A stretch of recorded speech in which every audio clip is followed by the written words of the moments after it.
History is filled with a lot of characters that seem to have been at the right place at the right time. One of those people is the legendary Leo Fender. When we listen to the music, we always think about the vocal artist and his beautiful voice, all along with all the musician and their talented way on how to play with the instruments. But it almost never occurred to us to think about the ones who worked hard on those musical instruments.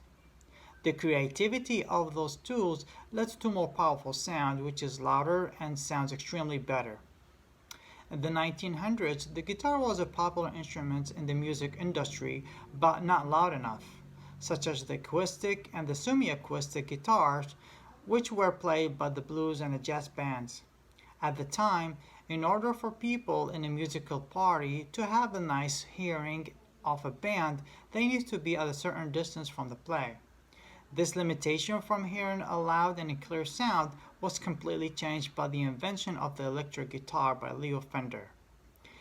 This legendary character in the music industry changed the whole world by redefining the way how to play and listen to the music. Not only that, but also incorporating the electric guitars in different music genres like the pop music, reggae, and also rock and roll led to wonderful songs that we hear in our radios very often, which were made by inspired artists who explore the world of Fender. The making of a guitar itself has also been changed radically from just one piece that is all glued together to a guitar that is easy to assemble and fix by anyone who has a basic knowledge and repairs, which also created the opportunity to new industries to make dedicated parts for Leo Fender's guitars. Leo Fender was born on August 10, 1909, literally in a barn on the corner of Harbor Boulevard and La Palma Avenue in California, where his father, Clarence Monty Fender, and his mother, Harry Elvira Wood, were farmers. At the age of 7 or 8, tragedy struck Leo and he lost his left eye. This unfortunate accident prevented him from being drafted for World War II, which probably has one of the most fortunate accidents that happened to him and maybe the world.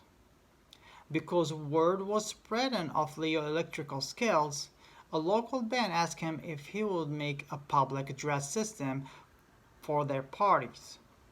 This event led the introduction of the amplifiers to the history of music and also helped the small bands who were seeking to amplify their acoustic instruments. Before Leo Fender introduced the Squire, which is an electric guitar in 1949, guitars made by Luthers were delicate and very fancy. The Squire, on the other hand, was essentially a plank of wood with neck, strings, and electronics attached. It was screwed together rather than glued, which makes it easy to fix by anyone who has a basic knowledge on how to use a screwdriver. As commercial radio was gaining popularity, Leo Squire and Telecaster guitars became very popular in the country music at that time. Eventually, Leo produced other models, such as the Jaguar and the Jazzmaster. As years goes by and the implementation of Fender's guitars in different genres of music became more and more popular, many kids and the grown-ups wanted to become stars by following the dream of becoming a rock star. Just as sports provide kids with the big dreams, so now did the electric guitar. All one needed was a guitar, an amplifier, and a dream. No other instrument had a chance. The electric guitar dominated popular music for the next 50 years.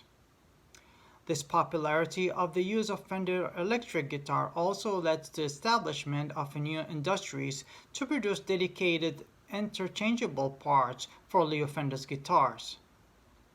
Despite the fact that Leo Fender was not a musician himself, but his love for music and the sound of the guitar took the country and the whole world by storm, to the point that almost all the popular music that we hear now in our radio these days are utilizing Fender's instruments. Thank you.